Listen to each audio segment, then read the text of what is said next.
Hello my friends,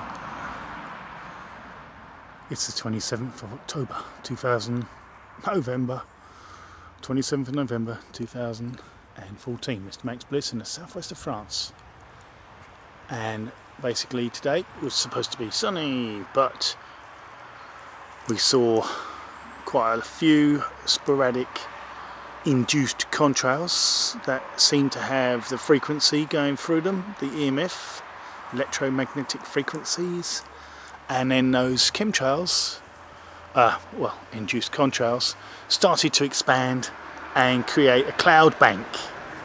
So basically it seems that we have a method of trying to control the albedo of the planet by inducing clouds from contrails with the use of electromagnetic frequency and of course the ingredients in the clouds, in the contrails, the particulates, the polymers, the metal salts, the various different particulates that are in the fuel or added to the exhaust plume to make an induced contrail.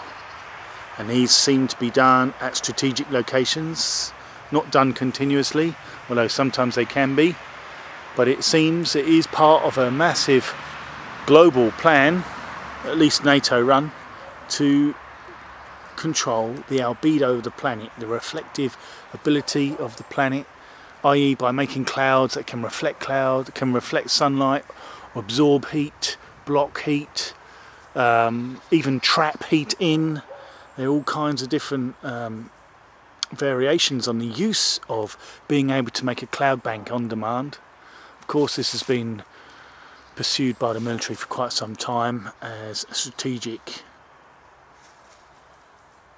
weapon of blocking satellite use, of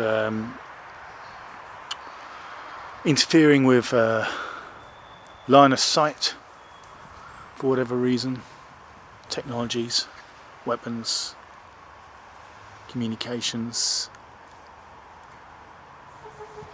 But now it would appear that, well, there's no doubt that the military, the CIA and NATO are being used at one level or another to help assist, as are the weather the different weather organisations like the UK Met Office certainly are involved. There's no question about it. They were doing rainwater making exercises back in 1952 called Operation Cumulus, and they've been working ever since. And I believe that their supercomputers are certainly part of assisting in the controlling of the ionisation of the atmosphere. I know for a fact that I talked to a scientist from the UK Met Office, and after 20 minutes of debating about the contrail chemtrail, I was pointing out all the different leaves and all the different foliage of various different plants that are surrounding us, and every single one of them was showing some signs of immune problems, and this was in August 2013. And the scientist at that point broke down and said it's probably because we're spraying recycled batteries. Now, on further investigation at a later point, I was rather dumbstruck with this, but on an investigation later on, I looked and I found a patent for harnessing or using a furnace to harness the nanoparticles that might be used from batteries. And of course barium is one of the main electrolytes, but there are other different metals that they use in some of these batteries, like lithium and zinc cadmium. But one thing is for certain, we are seeing things in the sky that we never used to see before.